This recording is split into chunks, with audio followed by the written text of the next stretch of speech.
So I just want to ask you very first up, why did you pick this cover? What was your inspiration behind this design? Why do you want someone standing here? We wanted to bring it to people's notice that you don't have to be merging with the crowd always. So basically, do you want to be a part of the crowd or a face in the crowd? Thus, Amazing. we chose this. Amazing, right. So what do you think what would be your special charm or special spell if you were in the world of Harry Potter that you would cast to get rid of people's stage fright? Do you think are there people and elements or instruments that you would want to have in your band if you're performing? Those invisible elements on your stage? If you talk about the basic element, where people falter massively nowadays, never forget. This book is apart because of the way we have written it and trying to make it actually a different self-help book, not just Gyan of Babaji. I would share this video clip of mine with you and with the audience, wherein I said the easiest way to disrespect someone is, watch this, the easiest way to disrespect someone, make them wait for you. Even as I mentioned, I was not a very punctual person, but after... Especially Krishna, your generation. For you, everything comes as cool. It's cool. It's cool. If you imbibe these qualities, Right. you will see the difference between you and others, and then you would be a part and not a part. Right. When I write that book, after writing just for half an hour, I tell my girl who's helping, I said, I need a break. Hi everyone, I am Krishna Satija, and one thing about me is that I'm a very passionate orator. I just love being on the stage and everything about communication. But for a lot of people that are my age, stage fright is something they still haven't been able to get over. And today, I'm joined by one of India's leading communication experts who's recently come out with an amazing book about communication. We have with us Ms. Payal Mohindra, ma'am. Hi, how are you? I'm doing good. How are you, ma'am? Good. So recently you came out with your very first book, Apart or Apart. Right. Now, from the title of the book, I don't think not many people can really judge what the book is entirely about. I mean, even if we look at the cover right here, we see a man standing in front of a huge crowd with just some amount of light on the stage. Not at the very first glance, not a lot of people can really tell that this is a book about communication, right?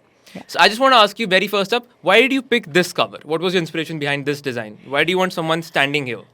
Okay, see, basically, the whole purpose here is, Right. why did we choose this cover, is because we wanted to bring it to people's notice that you don't have to be merging with the crowd always. If you really Right. want to stand, if you want to be a face in the crowd. Right. So basically, do you want to be a part of the crowd or a face in the crowd? Thus, Amazing. we chose this. Amazing, right. So now I've recently just finished reading this book. I obviously have a lot of questions. So I think we should just dive right into it. I mean, I won't ruin the fun for the audience who would read this book, but once you open the book, one of the first things that you see is a quote by Albus Dumbledore, a very beloved character from Harry Potter. He says, "It is our choices, Harry, that show what we truly are, far more than our abilities." I mean, if we take about this, even people would say that communication is also in itself a magical thing or a magical creature, right? But stage fright is one of those, I would say, demons in the world of communication that people find really hard to get over. So what do you think what would be your special charm or special spell if you were in the world of Harry Potter that you would cast to get rid of people's stage fright? I think the easiest way Right. to come over stage fright is one word spoken 100 times, and that is Amazing. practice, practice, practice. Right. That's very amazing, ma'am.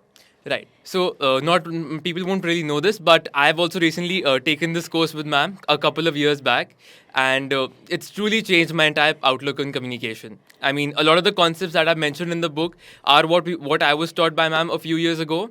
And I'm just a bit gutted and sad that this book wasn't there when I was going on stage a lot of those times. But at least, nevertheless, it's here for the new generation Correct. who wants to communicate. And in the book, ma'am, you mentioned a lot of your own made-up rules, Right. Maybe the MLG rule or the rule of being stupid, which was Yes. actually my personal favorite, even when I was taking the course. Just for context, for people who don't know, what the rule of being stupid says in a brief is that suppose you're going on before going on stage, you're backstage, you're pretty nervous and you're pretty stressed, and once you end up going on stage, you sound more nervous and stressed, but that's what you never wanted to be in the first place, right? How did you come up with this rule? What was the story behind it? I'm guessing that one time you were supposed to go on stage and you had the same experience where you were pretty nervous. Basically, yes, you chose the right word, experience. Right. So this book is all about my experience of handling an audience from 5 to 20,000. So all the self-created rules have been formulated out of my diverse experience of handling the audience, India internationally, classes to masses. Yeah, and the rule of stupid is again very close to my heart because that is what we all do. We Yeah. don't want to. Why are we nervous? Because we don't want to be nervous when we go up on stage, and that is what we, Right. And in doing the whole thing, वहाँ पर खिचड़ी पक जाती है. So you really need to be sorted before you go up on stage. And how can you be sorted? You have to read the book. Right, surely. Right. I'll just take one of my last questions up on the topic of being stage and we'll move to a different segment.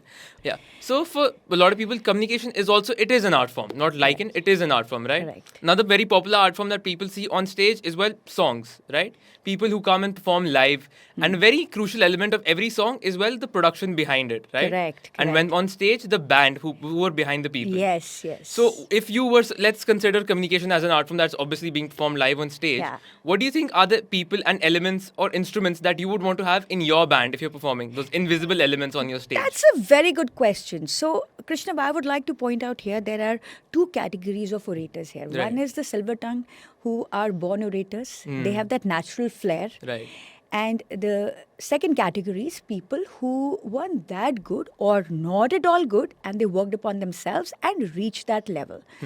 So the orchestra, if you talk about the basic element, where people falter massively nowadays, never forget, content is the king, presentation the queen. It's very well put, ma'am, I must say. Truly impressed. And if you talk about the other things that you require on the stage, well, you need to read the book. Right. So now I think we take a break from the segment of suppose being on stage. Now coming back to the book itself. While going through the book, when I first started reading it, it didn't really seem like a self-help book or a book specifically focused on communication. When the book starts, you grade by a quote here and there, and then it's sort of like the book is screaming at you for the first few pages is what I felt like. It's written all big bold capital letters. Do this. I will never speak this. I'm on the stage. That's something that I found really different and very unique. Oh, wonderful. Yeah. So I could really tell, since I've obviously known you from a long time, I could imagine you in my head picturing and screaming at me with those voices back in the class days.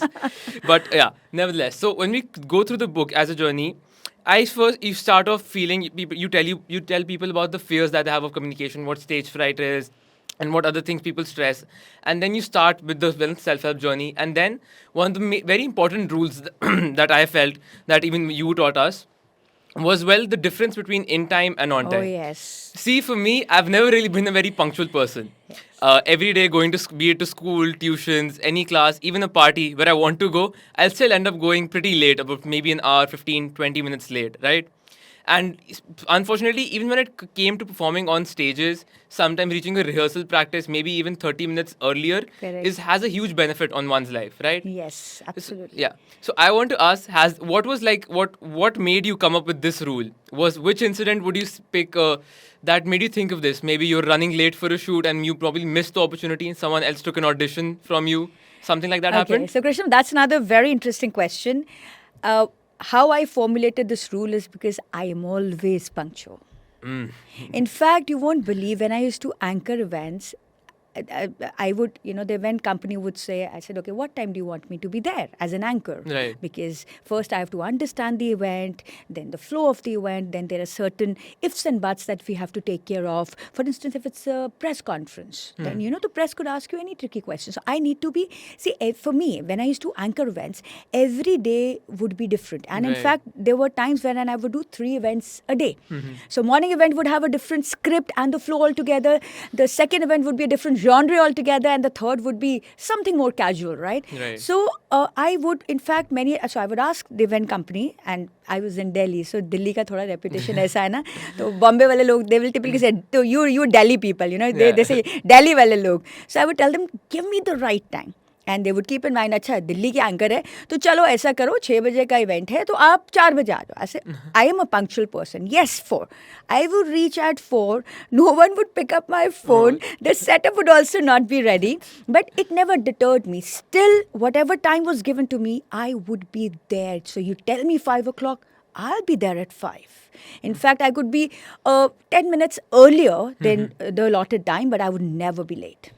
Right. I mean, yeah. And see, it did not matter to me whether you were punctual or you were not punctual. Right. I would always keep my quality. See, I think this is one of the most essential life skills. So if you are punctual, if you're not punctual, I would be there on time professionally. But now personally, it really differ because, आजकल तो शादियों का माहौल ये है कि अगर 8 बजे बुलाया 8 बजे पहुंचोगे, are you mad? Why did you come so early? So you have to be smart enough there. But for professionally, when time is given, you have to respect and value yours and others' time. That's very well said, ma'am. I think in today's world, a lot of people who are in my generation struggle with how to value their own time between different things, how they should distribute their time throughout the day. I would share this video clip of mine with you and with the audience, wherein I said the easiest way to disrespect someone is, watch this, the easiest way to disrespect someone, make them wait for you. So I think if you cannot value time, Right. you actually lack an essential life skill. That's very true. I mean, even as I mentioned, I was not a very punctual person, but after... Especially, Krishna, of your generation. For you, everything comes as cool. It's cool. It's cool. But I'm telling you, Krishna, for you, for your friends, for your peer group, if you imbibe these qualities, Right. you will see the difference between you and others, and then you would be a part and not a part. Right. That's very well said, ma'am. Right. Now, I think we should come close to wrapping this up for a minute. So, in the book, you also put a very interesting thing for the readers, is that you've put a progress chart. Yes. Since when people come, so I think around halfway or 70% through the book, you have a progress chart making people track their progress and actually go through it. Otherwise, I would love to show you what I've written. You in did? the, Wow, I wonderful. Did. Yes, wonderful. I actually did. Even though I'd practiced the course with you a few times earlier on, but I think it was very important to revise, make it a quick revision of myself. Correct. And see what the points I've forgot or what I need to remember now on. Correct.